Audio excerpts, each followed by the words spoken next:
up, y'all? What's up? This is Ghostface, straight from Staten Island. See, everyone on the internet copies music from their CDs, and then we can download them for free and play them on the computer. Alright, cool. Let's download some Metallica and some Stevie Wonder. Oh, Kenny's right, we should download some Judas Priest, too. Judas Priest. Wow! Downloading music for free is awesome! What the hell is that? I don't know, let me check. Freeze, FBI! Down on the ground! Down on the ground! Hands! Let me see those hands!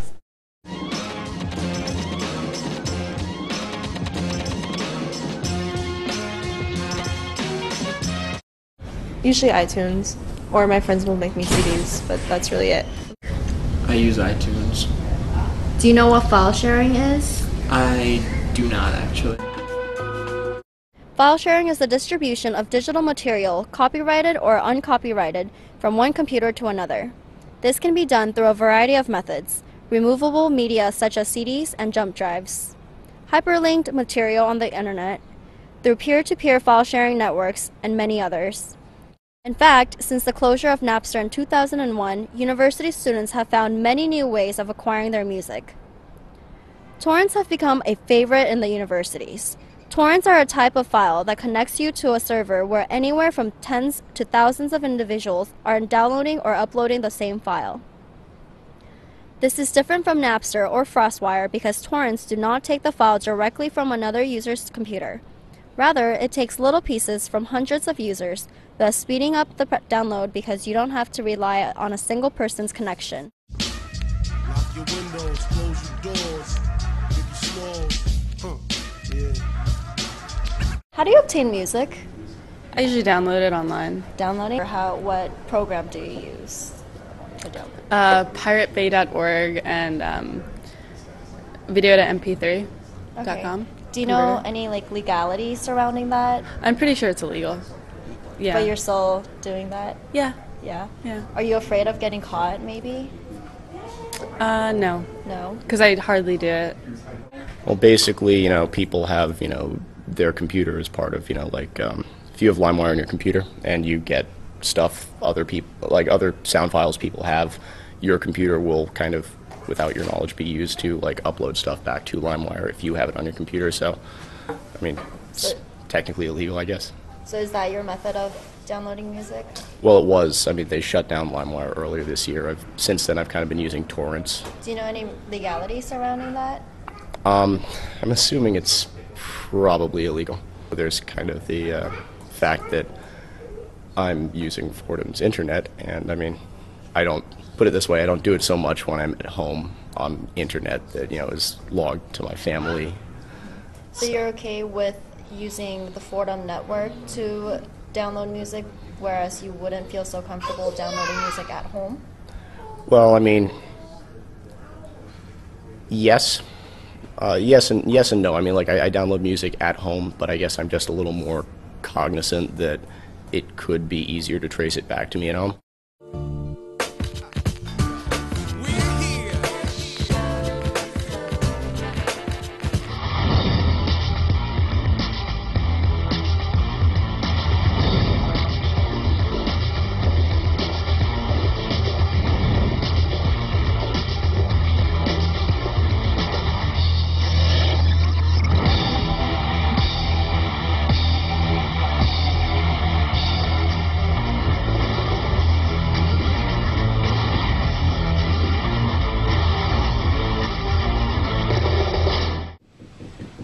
Can you briefly talk about the legal aspects concerning file sharing?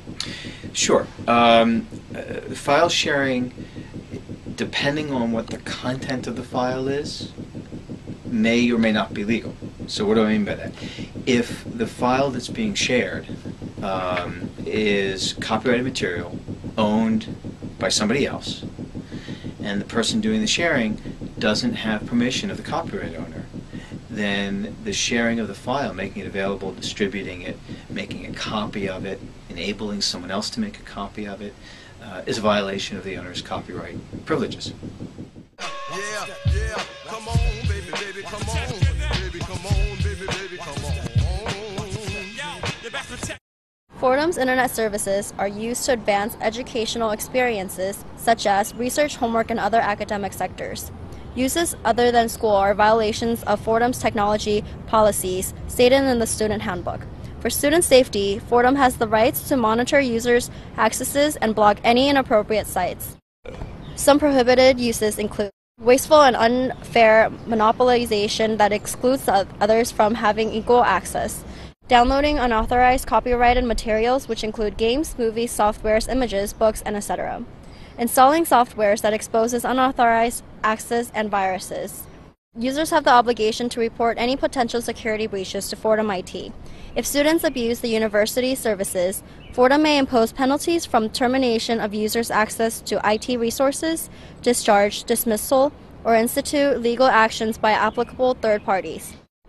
If users violated copyrighted material, Fordham has the authority to inspect, monitor, access, remove, take possession of, surrender information to criminal authorities with or without the user's consent.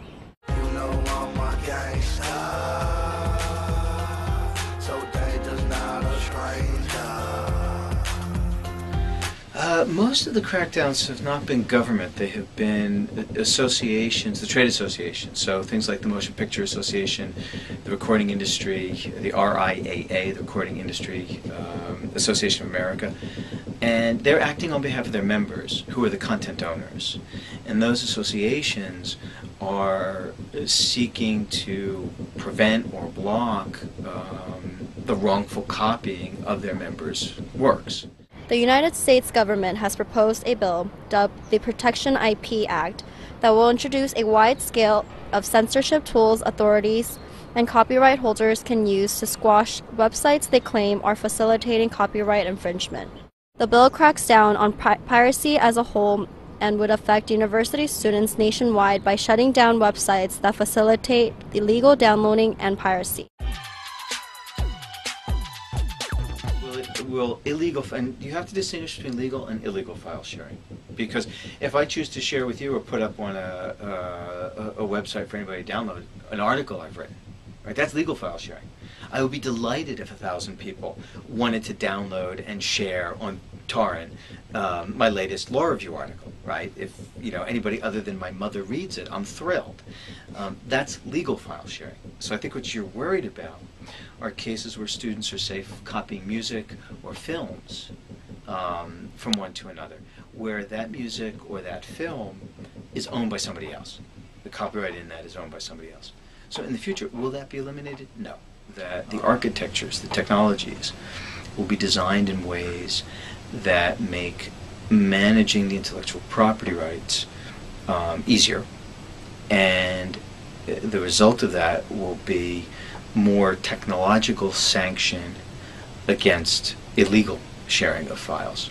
It is without question that there will always be people who want to download music, movies, and much more at great speeds. At the same time, many of these people will want to obtain this information and data at no cost. People seem to feel safe with BitTorrents because the idea of hundreds of people sending you pieces of information seems a lot harder to track instead of one person sending information to another.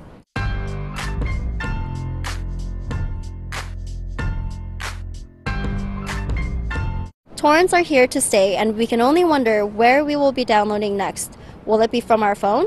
From our television? Only time will tell.